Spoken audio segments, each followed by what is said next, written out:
இன்றைக்கி வந்து மஞ்சளை பற்றின ஒரு அப்டேட் தாங்க.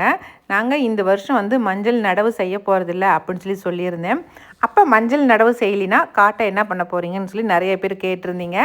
காட்டுக்கு வந்து புதுசாக மண் கொஞ்சம் கொட்டலான்னு இருக்கிறாங்க. மண் கூடவே எருவு எல்லாம் கலந்து கொட்டி காட்டை கொஞ்சம் ரெடி பண்ணலாம் அப்படின்ட்டு இருக்கோம்.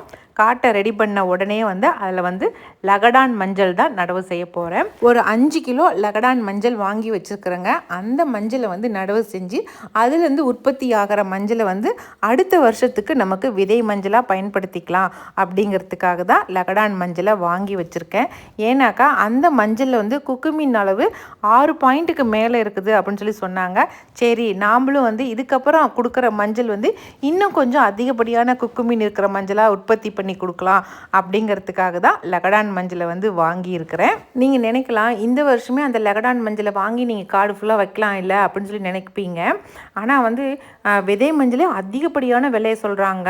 அதனால தான் ஒரு 5 கிலோ மட்டும் வாங்கிட்டோம். இது மூலிமா நம்ம உற்பத்தி பண்ணி அதில் வர கிழங்குகளை வேணால் நம்ம விதை மஞ்சளாக வச்சுக்கலாம் அப்படிங்கிற ஒரு ஐடியா தான். ஏன்னா காடு ஃபுல்லாக வைக்கிறதுக்கெலாம் விலைக்கு வாங்கி விதை மஞ்சளை வச்சு நம்ம நடவு செய்ய முடியாதுங்க. அதனால தான் நீங்கள் பார்த்துட்டு இருக்கிற இந்த கிழங்கு தான் லகடான் மஞ்சள். இந்த மஞ்சள் எல்லாத்தையுமே வந்து ஈர சாக்கு போட்டு மூடி வச்சோமா எல்லாத்துலேயுமே முளைப்பு வந்துடும். இதுக்கப்புறம் நம்ம நடவு செய்ய ஆரம்பிச்சிடலாம்.